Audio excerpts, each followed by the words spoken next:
The apartment door clicked shut behind him, but the air inside was already dead. Michael saw them immediately. 2 suitcases, packed and waiting at the threshold.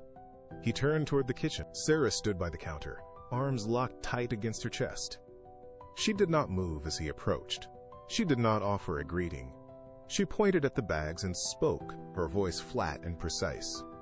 "You are a failure, Michael. I deserve better than this." The words hit the space between them like stones. He tried to speak, to anchor himself, but she turned away, cutting off the conversation before it began. She walked to the door and pulled it wide, letting the sound of a heavy downpour flood the hallway. He looked at the suitcases, then at her back.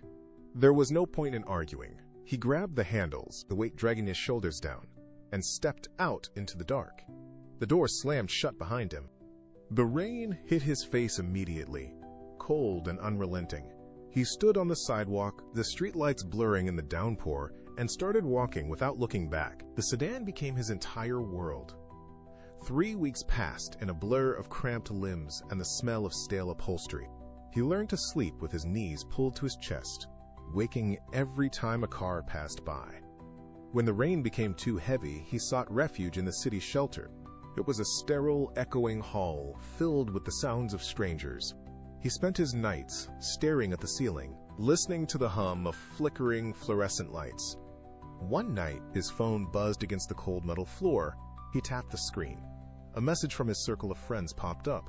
A sarcastic remark about his new living situation, followed by a laughing emoji. He scrolled through weeks of similar taunts. They were watching him sink. He read the words until the screen went black. He did not reply. He did not throw the phone. Instead, he gripped the device until his knuckles went white. The initial sting of public ridicule began to harden into something else. The shame evaporated, replaced by a cold, singular focus. He looked around the shelter, marked the path to the exit, and stood up. He was done being the punchline. The transformation started with the floorboards of a warehouse. Michael took the night shifts, scrubbing grease and grime until his hands were raw. He moved from there to deliveries, hauling boxes until his back screamed in protest. Every shift was a lesson. While others clocked out and disappeared, Michael stayed behind. He watched how the managers tracked inventory. He noted the timing of supply deliveries. He studied the rhythm of the peak hours. Every cent he earned went into a metal tin hidden in the back of his sedan. He ate nothing but bread and water, his hunger for a future far outweighing his need for a meal. He watched his savings climb, a slow, grueling tally of survival. He was building his foundation, brick by brick, from the wreckage of his old life. Finally, the day arrived. He secured a small, weathered cart at the corner of a busy industrial park.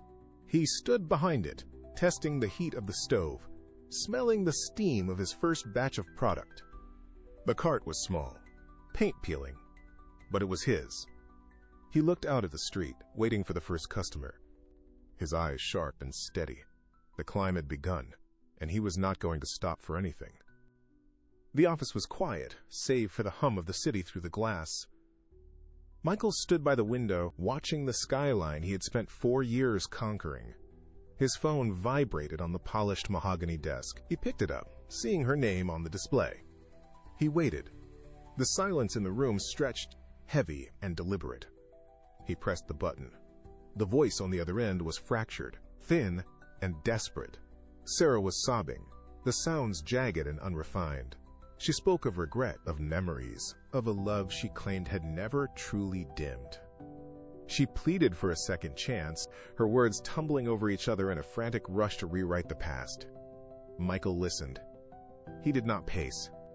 He did not sigh. He watched a single cloud drift past the tower across the street. When she finally stopped to catch her breath, the room felt smaller, suffocating. He spoke, his tone devoid of anger or warmth. "You left when there was nothing to gain.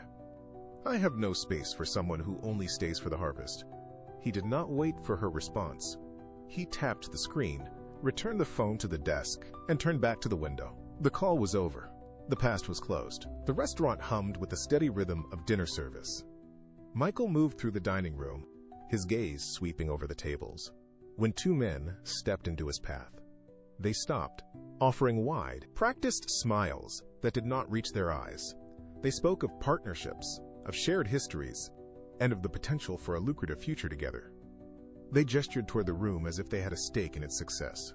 Michael looked at them. He did not ask them to sit. He did not offer a drink. He simply looked, his expression as still as a calm lake. He remembered the nights in the sedan, the silence of his phone when he had nothing, and the way they had vanished when the path grew steep. He did not raise his voice. He did not offer an insult. He simply stated, "You were nowhere to be found when I was at the bottom. The view from here is not for you." Their smiles faltered, then dissolved into confusion. Michael did not wait for their rebuttal. He turned away, his movements fluid and purposeful. He walked toward the kitchen, passing through the swinging doors into the heat and noise of his own creation. He had built this, and he was staying here. He left the past behind in the dining room, finding his peace in the work that had saved him.